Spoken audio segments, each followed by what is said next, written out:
So now being 6 o'clock, I'll call the April 24th meeting of the Old Colony Planning Council to order. I've got thank you. This meeting is accessible to people with disabilities. Microphones or telephones will be used by all speakers. Large print materials are available upon request. If you'd like either of these accommodations, please contact Mary Waldron at 508-583-1833. The Notice of Non-Discrimination Rights and Protections to Beneficiaries with regard to the federal Title VI non-discrimination protections and the state non-discrimination protections is posted in this meeting room and is available on the Old Colony Planning Council website. Please contact Mary Waldron at 508-583-1833 for more information. Okay, so Mary, how about a roll call for attendance? Thank you. Abington. Delegate present. Thank you. Avon, I know both are unable to attend. Bridgewater. Present. Brockton is unable to attend. East Bridgewater is unable to. Oh, I missed Duxbury. Duxbury? Present. Thank you. Sorry, Allison. East Bridgewater is unable to attend. Easton? I do not see Jean Marie. Halifax. I know Jonathan Selig's. He's on. Thank you. Hear me, guys? Yes, There we go. thank you, Jonathan. Hanover, I know that Ron is unable to attend. Hanson, Delegate present. thank you, Tony. Kingston, Delegate present. thank you, Val. Pembroke, Present, delegate. I don't know if Alicia's on as well. not quite yet, but thank you. Plymouth, Delegate present. thank you. Plimpton, Delegate present. Stoughton, it's not on. West Bridgewater is unable to attend. Whitman, I know Noreen is supposed to be coming on, but she's not on yet. And at large, Yolanda, he's not on as of yet, but we do have a quorum to move forward, Madam Chair. All right, thank you, Mary, for that. All right, so the next item is the consent agenda. And these were items that were all included in the packet. I'm going to read them. If someone would like to have an item removed from the consent agenda for discussion, please let me know. Otherwise, we will be voting acceptance of all of these under the consent agenda. So we've got the March 2024 meeting minutes, the environmental notices, the Bike Month proclamation, the Older Americans Month proclamation, Federal Fiscal Year 2024 to 2028 TIP Amendment 3, and the Federal Fiscal Year 2025 to 2029 TIP. Anyone, please speak now if you'd like to have an item removed. Otherwise, I will entertain a motion to accept the consent agenda as printed and provided by Mary. Motion. Which ones are the environmental notices?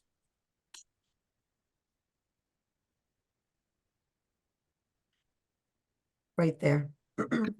Okay, thank you. All right, do we have a motion? I'll make a Um, motion to accept as stated for the consent agenda. Consent Okay. agenda.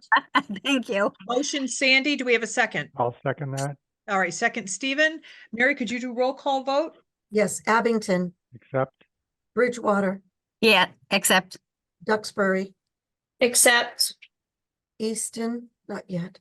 Halifax, Accept. Hanover, not here. Hanson, Accept. Kingston, Accept. Pembroke, Accept. Plymouth, Accept. Plimpton, Accept. Stoughton is not on. West Bridgewater is not on. Whitman is not here yet.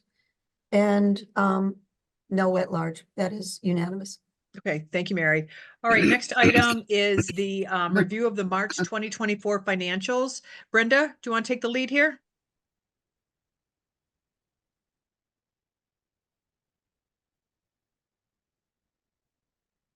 Brenda, you're muted.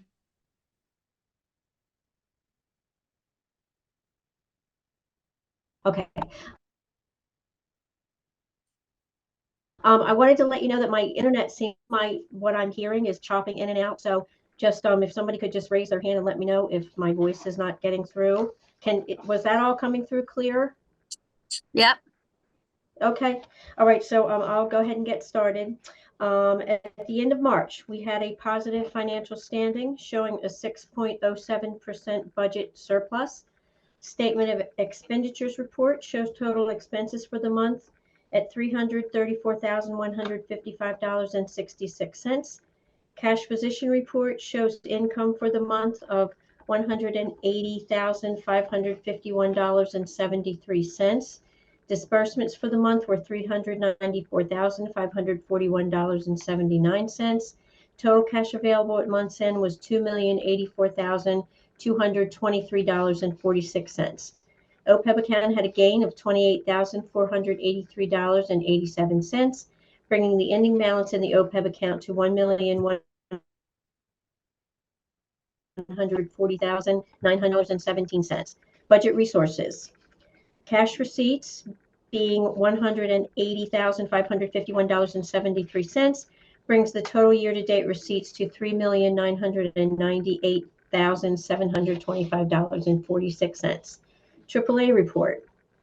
Outstanding balance for AAA pass-through programs was $782,418.83. Outstanding balance for AAA admin and ombudsman programs was $226,251.91, bringing the total outstanding balance for all AAA programs to $1,008,670.74. Voluntary transportation account beginning balance was $165,890.60. Restricted fund payments to volunteers were a total of $823.71. Donations received were a total of $316, bringing the ending balance in the fund to $165,308. ROM statement and activity balance at the beginning of the month was $163,908.51. Receipts were $8,350, bringing total receipts to $75,150. Expenses were $6,335.12, bringing the total expenses to $87,103.01. The ending statement balance in the account was $163,870.84. Budget reports. The spent-to-date percentage rate at the end of the month was 68.93%. The ideal percentage in the 9th month of the fiscal year would be 75%. So at month's end, we had a 6.7% surplus. Page 1, expenditures at the end of the month were a total of $2,006,496. Budgeted funds remaining at the end of the month were a total of $904,393. Page 2, projected grant income at the end of the month remains at $2,910,889. Page 3, there were no changes. Projected pass-through income remains at a total of $1,719,329. And lastly is the list of combined accounts payables and cash transfers for the month. And that's the end of the March budget report. Does anyone have any questions? All right, how about a motion to accept the March 2024 budget, or I'm sorry, the financials as presented? Motion so moved. All right, Sandy, motion. Do we have a second? Second. All right, second, Jean Marie Joyce. Mary, can you do roll call vote for acceptance of the March financials?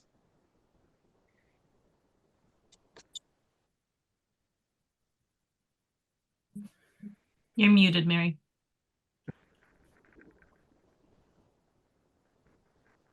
Boy, that's a first, right? I'm sorry. Abington, Accept.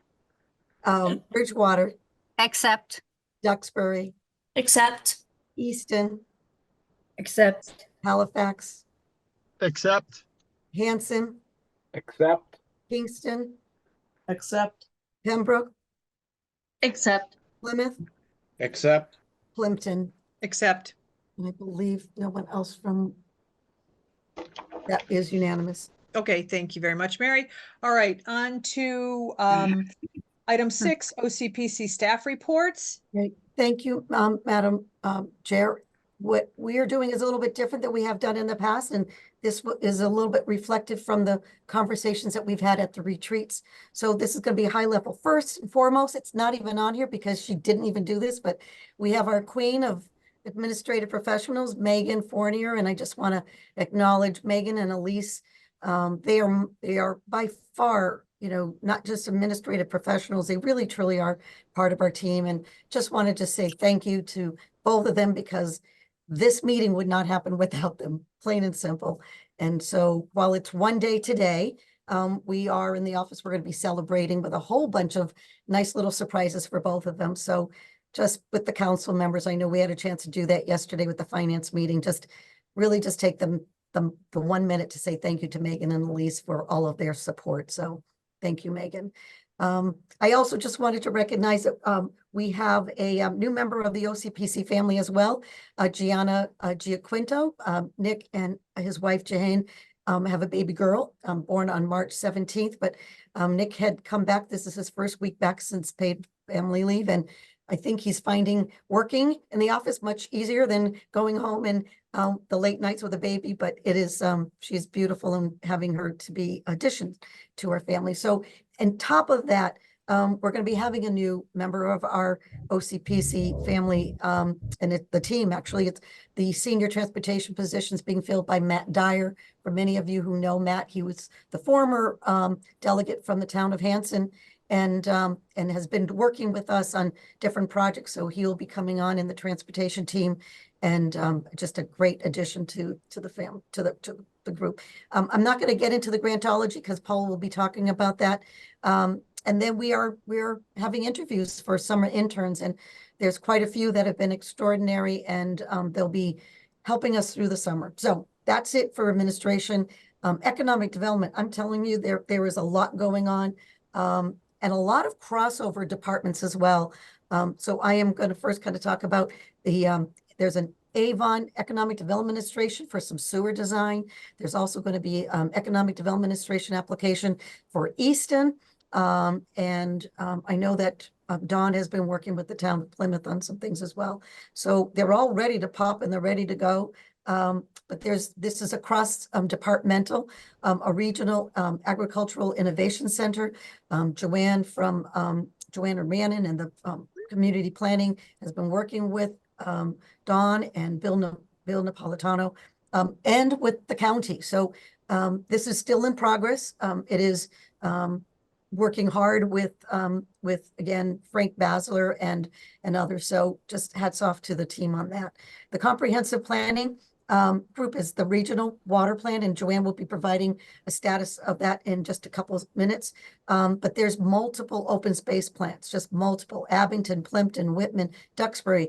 There's things in queue for housing production plans and others. So the team is really going to be working hard on getting to the communities, and just something that will be coming soon.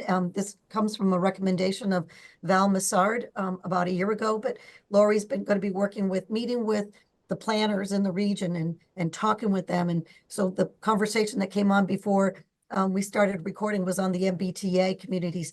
That will be a place for like-minded planners to come in with our staff to really stay on top of, to date, what sort of items are going on in their community. And then Duxbury has a public survey ready to go live, and Abington already has received more than 400 responses. So, when the staff become first name basis with the staff of the different communities, I think that's a good indication that OCPC is in your communities. Just to go to the top of the list, Megan, thank you. The AAA, and David's on to talk about the Old Americans Act and the proclamation, but as it's volunteer week, and the ombudsman volunteers, again, they are all volunteers that support the ombudsman program as well as the assisted living. So this is just shining on our volunteers, just hats off to them. And then, as David has put in here, the advocacy for funding needed for the older adult services. And that's the Mass Home Care and the Mass AAA Advocacy Organization. So he's reaching out to different reps to sign on as co-sponsors of these amendments. And last but not least, the Transportation Department the local highway technical assistance. So we have the DLTA, but then there's this LTA, two different sources of funding. But again, it's reaching out and working with the communities. Charlie and his staff and developing several studies, the transportation study of heavy and commercial vehicle exclusion zones. Then it's also the commercial vehicles, and then Route 58 at Center and Center Street for a road safety audit. And then staff is completing the results of the High Street, Maple Ave, and Vernon Street in the town of Bridgewater. This is only the tip of the iceberg, and I want to really say that staff report that is in your packet. I'm not going to read it all, but that is where you're going to find a whole lot more. These again are just highlights. And then we'll be talking a little bit more about Bike Month. So we're going to wait for Kyle to present about that. So that's the highlights. I think we're going to go next to, I'm going to hand this over to Paul Umano and the Grantology. So Paul. Thanks, Mary, and thank you, members of the council, for having me on. So we have kicked off our pilot of the OCPC Grantology. Really excited about that, and definitely encourage you all to check it out if you've not done so thus far. So it really goes into detail of the world of funding, and hopefully bringing my, I would say, near decade of experience with working with grants, in terms of just helpful key terms, but also grant programs that are going to be upcoming, as well as other topics of interest for your communities that will be helpful going forward. So we've created a list of helpful terms too for you all on the website, in addition to the slides and the actual video for you to view. So there are many different terms here for you to look over. I won't go into all of these because we could spend another hour doing that. So definitely take a look at our website to go into more detail on that. Thank you, Paul. And one of the things what we're going to do, and we just talked about it with today, is that we're going to put the links in the chat right now. But in addition to that, we're going to be sharing this particularly with the town administrators, town managers directly. You know, one of the things that we were talking about, Paul had said, you know, what are the number of likes or views of the video that Paul did? They weren't very high. So we're looking to try to find direct ways so that we can get it to the right people within your community. So obviously we're sharing it with all of you as the delegates, alternates of OCPC, but we're also going to share it directly with your communities. And when that happens, we'll make sure that you're notified as well. So thank you, Paul. Any questions? Just to add really quick, so this is the list of grants that we have on the website. We're actively working to update these, so stay tuned. There are several ones that we'll be adding to this list, but also obviously encouraging you guys to apply, particularly for the One Stop program that's out now. Expressions of interest are due at the end of this month. Full applications are due in early June, as well as the Safe Streets and Roads for All is another wonderful federal program related to transportation. Even for folks that don't have a safety action plan, I encourage you to at least apply for a demonstration grant. It doesn't require you to have a plan, but at least to pilot some of your ideas.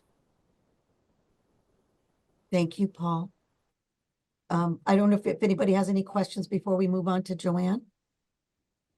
And again, Paul's contact is on our website, and I believe many of you have received emails from him as well. So next we'll go to Joanne.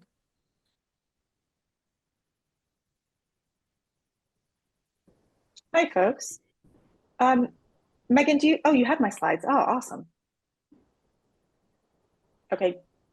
So I'm going to start, if you could start with the slides, and then we can flip back to the website. Awesome. So 2 programs that I'm going to talk about this evening, both of them are sort of in the environmental sustainability realm, but cross over into many other issues. So we do have the Regional Water Plan project going on, as you all hopefully are aware. We started this in the summer of 2023, so last year. And in total, the value of the project is well over $1 million if you include all the in-kind support. You can see the breakdown here of the funding sources. Next slide, please. The goal of the program overall is quite broad. What we're looking at is water supplies across the region, and how to develop a long-term strategy and plan that allows the region to remain economically competitive and resilient in the face of climate change, population growth, and all the other things that are sort of happening. There are 3 major outcomes that we expect. So the first is going to be an implementable plan that will include both short-term actions that the region and/or municipalities on their own or together can move forward quickly on, as well as longer strategies over probably a 25-year planning horizon that's kind of yet to be determined, that we can all work towards over the coming decades. We'll also be establishing a Standing Water Resources Committee, so that will be a group to drive forward the plan implementation, as well as to advise on water-related projects that are going to continue happening in the region. And then lastly, there will be a webpage full of resources coming out of this project, including data, maps, and other things.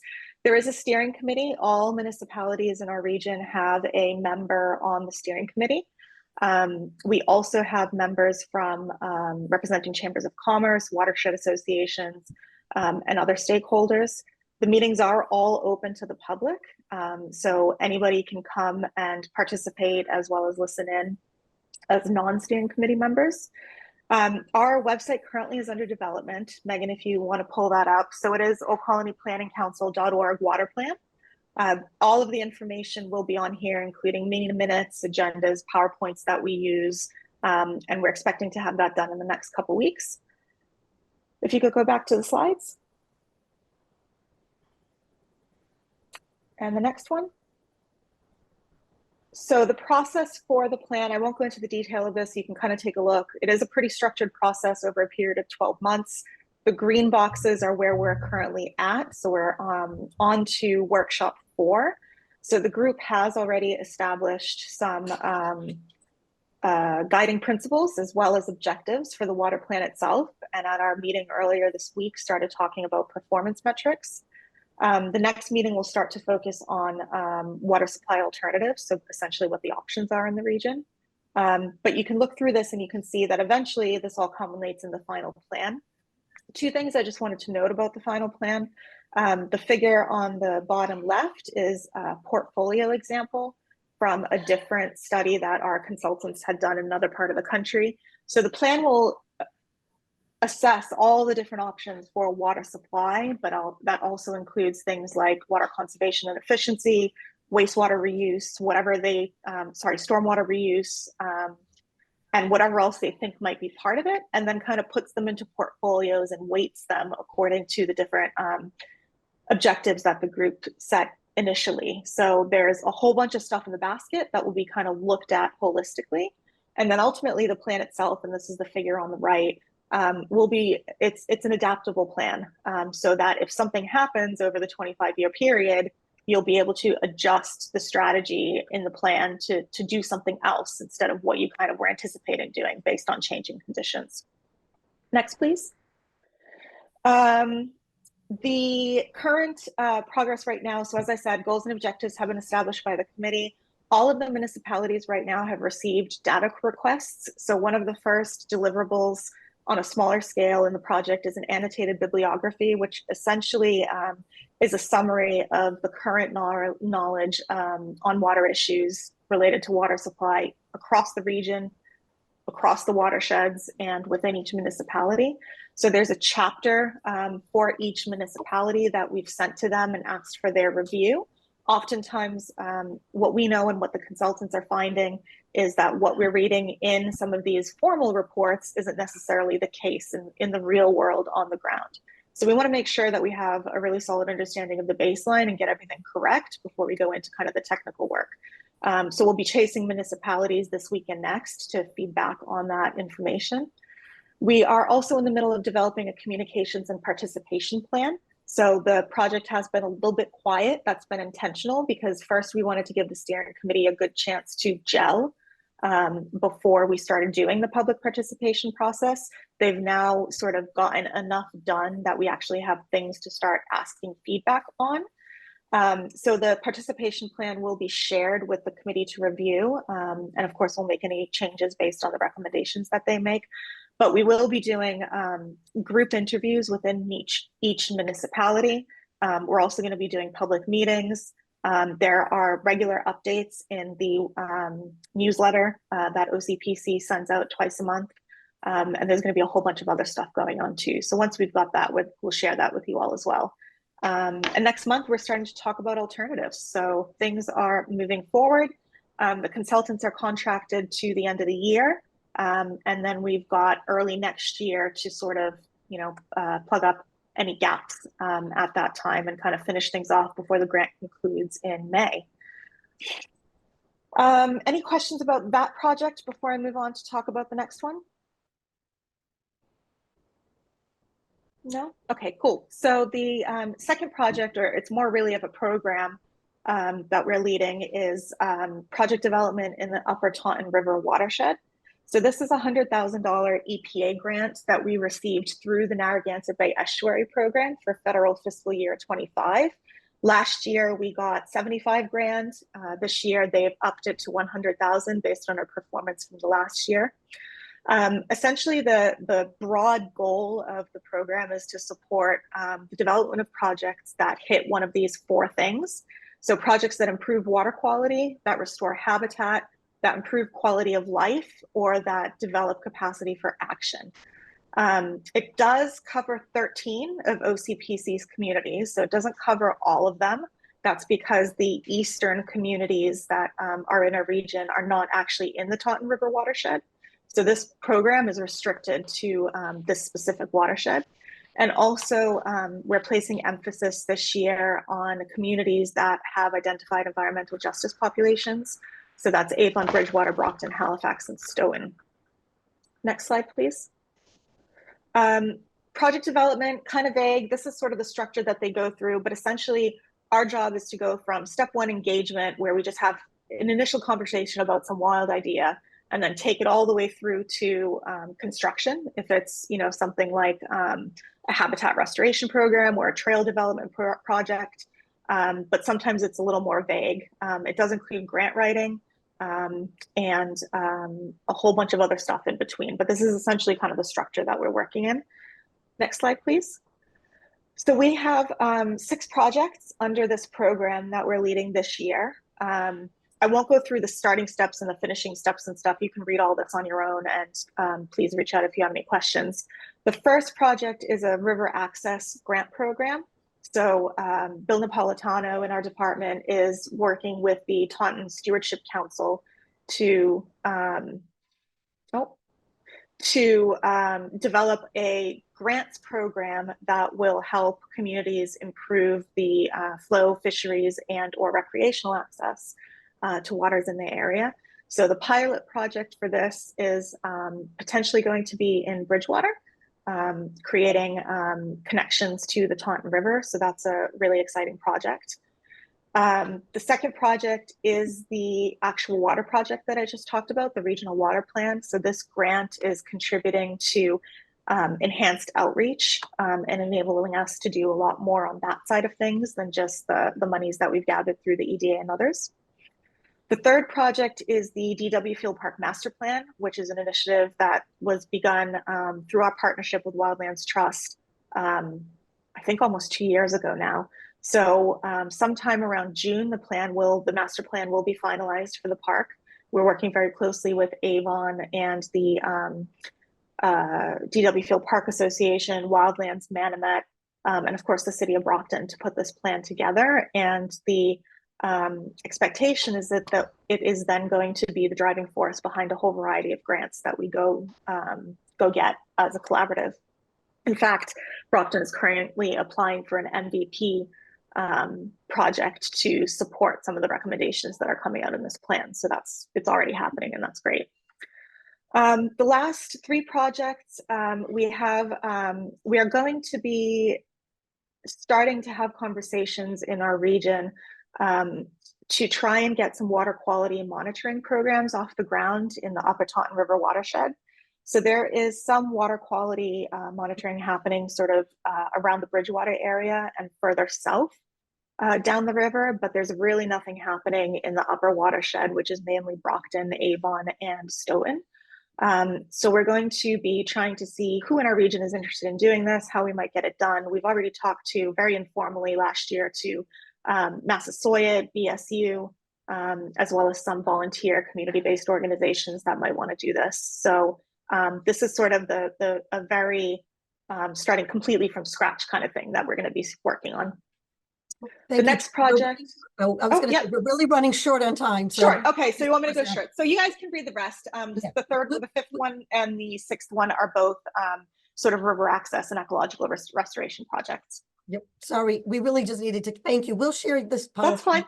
With the staff. But Megan, if you could just do me one quick favor, can you go back to the website? Because that's really what I wanted us to focus on. While Joanne did say that it's under construction, but there's a lot of great information on there right now.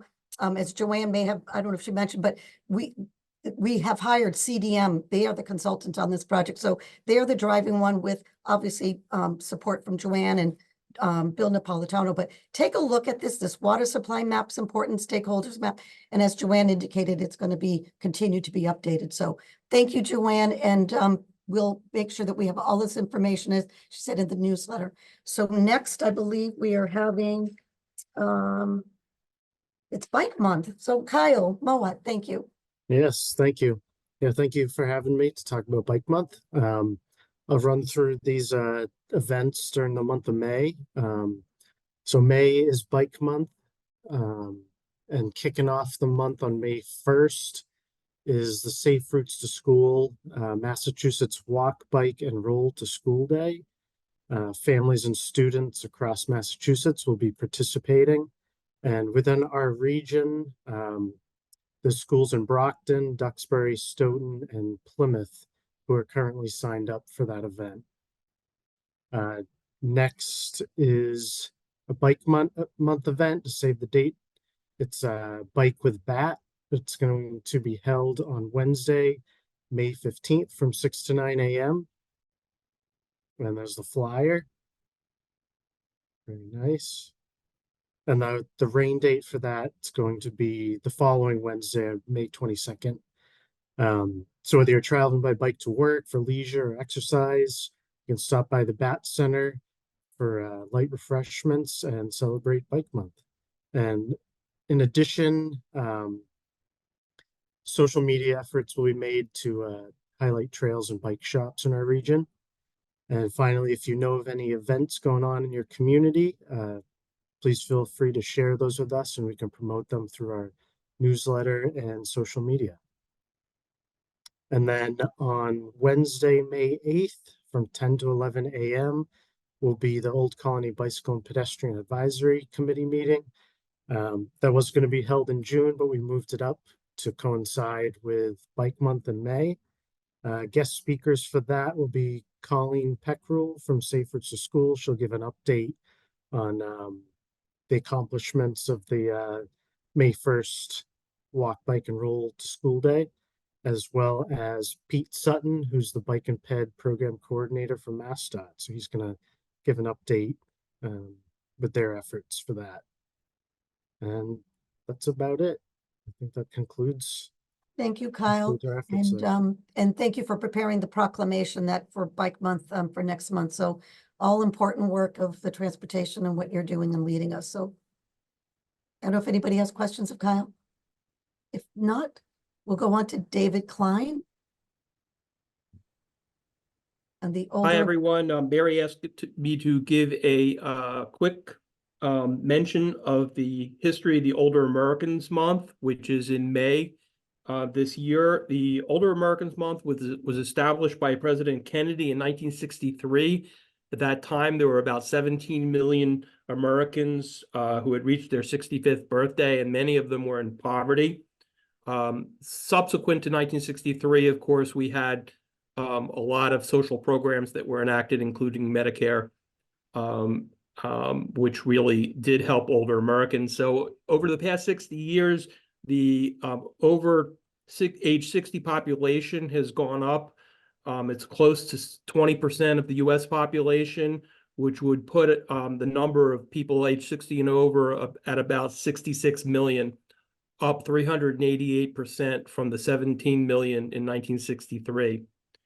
And just as a last note, as an illustration of where that's at locally in Plymouth, about 40% of the population of Plymouth is over age 60. Thank you, David. I know that also within the report, you have some additional information, but again, the proclamation that OCPC has through the consent agenda, we'll be promoting that and I'm continuing to support all the work. So both proclamations for Bike Month as well as for Older Americans Month. So thank you. Thanks, Mary.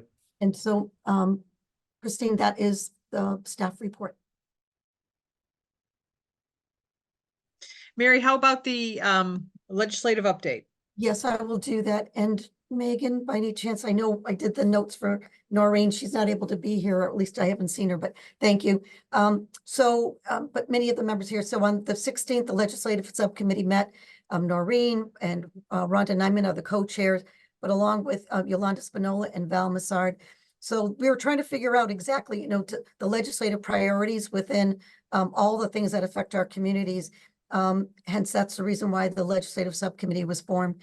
There was a great suggestion that Val had and kind of taking a page out of what MAPC does and doing updates on where bills are currently. Oops, I jumped to the next one. I didn't do the legislative, the retirement. Let me stick with this and then we'll go into the retirement legislation. So anyway, the legislative subcommittee is planning hosting a legislative breakfast. The tentative date is June 7th. You will all have a save the date coming soon. It'll be at 8:30. We haven't picked the place yet, but I did reach out to the legislators. That date seemed to work. Their days are always a little bit fluid, but a majority of them have responded to say, yes, we look forward to talking legislation with you. So there's a lot of legislative breakfasts and lunches out there. The Plymouth Chamber, the Metro South Chamber, and a lot of other organizations. So this is really the first time we're doing it. And we're going to just do a little bit of reporting out, talk about the things we just did at our meeting, but we're also going to make sure we get into an advocacy level of supporting that. So we will be having another meeting. The legislative subcommittee will be meeting on May 21st. And that will be just going over some of the slides that we'll be preparing and for that breakfast. So thank you for showing the save the date. This will, I believe this was put in your packet, but this will be someplace centrally located. Stick it to like just an hour, but really get the networking with our legislators. And again, it's more of the level of, rather than us saying, listen, legislators, we need this, we need you to vote in support of DLTA like 2 days before it's going to be voted on. We really want to make sure we stay ahead of that. So that's the report out of the legislative committee. And just because we've always had it left on, but part of the legislative is the retirement legislation. It is moving forward in a positive way. It's all indications like this is as far as this legislation have been. This is the Mass Association of Regional Planning Agencies legislation, but no final over the finish line yet, but all arrows are moving in a positive way. So we'll continue to give that update. At this point, that's the legislative committee report on behalf of the committee. Thank you, Mary. How about the council retreat report? So, yep, I can do this. And I think, Megan, you have a slide on this. So there were two. We just need, sorry, we have the committee report as an action item. So we just have to accept the report. You know what I may do? I know we put that on as an action item, but I think just because they're really outside of the legislative piece, because we're not acting on legislation, I think my recommendation, Madam Chair, would be that we can, we're okay with not having to, unless someone feels differently. No, I'm fine. Let's Thank you. let's just move on. Thank you. The council retreat report. Thank you, Megan. So there were two held, and the 21st and the 6th. There was a whole bunch of information, overview of bylaws, the purpose, the policies, the priorities for the fiscal year. It really was a great interaction. Words that remind council members of OCPC: production machine and economic development cohesiveness. This was part of your package, so I'm not going to reread this, but we're growing and we're growing, strengthening our staff, strengthening our relationship with councils, most importantly, strengthening the relationship with our communities. There are some communities that we have a much stronger relationship with and others that we need to grow. And we really are going to start focusing on everyone in that level. So the next, please. And again, these were just pictures along the way. Talked about some personal things about, Christine, who plays the trumpet, That was Noreen. Oh, Noreen, thank you. Or it was the new council member from West Bridgewater, Perez, I believe it's Mike Perez, who ran a couple marathons. So that part was really important for the council members to get to know each other. And the locations were great. Hanson Council on Aging, and then it was Camp Kawani. A beautiful location, by the way, for maybe a potential annual meeting or stakeholders meeting. So this is the most important piece, and others who attended can speak to this. There is a council book that we put together. It is your book. It has the bylaws in it. It has a employee handbook in it. It is a great book that I, again, give all credit to a number of people. Megan and Elise put together a lot of the graphics, but with Charlie and the managers and taking a look at just making sure everything is in there. So this is in the Google shared drive for all of you to take a look at. It's in there structure wise, but then just again, one fun thing was just a scavenger hunt where that was allowed to do some ice breaking for each of the members. So that's the highlight. There are a number of you who have not attended. If you haven't attended, please get in touch with me so we can get you your books. We are probably only going to have planning for next year already. There will be one, and we're going to get that date out in advance. And for anybody who attended, I think you would recommend it's a must attend as a council member. So that's the report on the retreat. Thank you, Mary. All right, next item is the FY25 budget. And I'd like to open this discussion with Brenda with the following things to note. And that this is the second stage of the FY25 budget. Last month, a narrative overview was provided. And we are staying as level funded as possible. And this time we will have some tentative numbers. And that Brenda's opening statement, we're in good financial standing. We'll always open a report on the financials as it provides the initial overview of the budget.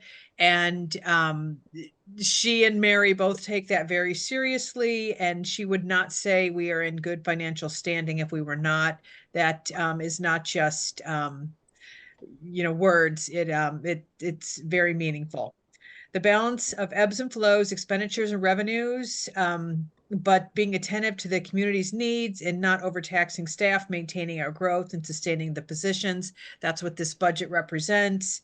We're not going to be voting on this tonight, but there will be a personnel committee meeting in May, and they will be reporting out on their proposed merit increases. And then they will send the report to the finance committee for deliberation, and then the vote to the full council the next day. So I'd like to turn things over to Brenda for the discussion, and just remind everybody, this is informational purposes only. We're not taking any votes tonight.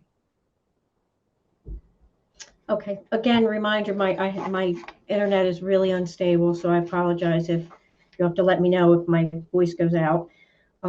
Okay, so page 1, we have 2 columns, the FY24 columns, in which the numbers have been updated to current, current meaning through March, because April is not completed yet. There have been changes to income and expenses to get closer to actual. With these adjustments, the FY24 surplus stands at $82,932, or I'm sorry, $82,932. The main thing here on the FY24 is that some of the numbers, and next month when the budget is done after April, the numbers may change again as I move towards trying to close the budget for the year. In the FY25 budget, We have an increase in income of $196,912 in comparison to FY24. This number will change as there are multiple grants in the works that are not yet shown in the income, which is on the next page, but staying with the first page at the moment, we still have the surplus of $73,919. You can go to the next page, Megan. Okay, everything in blue are new grants that have been added. So this brings the bottom line for the income to $2,951,000, $619, which, as you can see, we had income in FY24. I will continue to update both FY24 and FY25 budgets as I move to close out FY24 with actual income and expenses through FY close. While the FY25 budget will include any changes that will occur until the final budget projection is presented to begin the new fiscal year on July 1st, 2024. And that's about it. Does anyone have any questions on either one of the pages? And the projected income is exactly the same as last year. That has not, those numbers really have not changed at this point in time. So does anyone have any questions? And just as an FYI, this was presented at the finance meeting. So as we get into May, we'll have personnel meeting, we'll have finance meeting, and then ultimately the vote will be taken for the at the council meeting. Thank you, Brenda, for that information.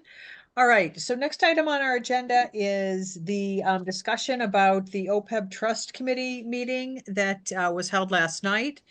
The members of the OPEB Trust Committee are, I'm a member, Stephen Santosorio, Pat Chiamorello, Sean Noel, and Charlie Kilmer. We're going to alternate as chairs of the meetings with either Megan or Mary taking the notes for us and recording any votes that we take. All right, let's see. We're going to utilize Charlie and Sean to set up the meetings. We'll initiate a draft mission statement that will be generated by OCPC staff for review and edits that will lead us to a strategy, an investment strategy. Rockland Trust will be presenting to the OPEB committee in June, options aggressive versus steady, and helping us to determine kind of with some recommendations, the best course of action. We need to also decide on the custodian, and that will be a priority for this committee.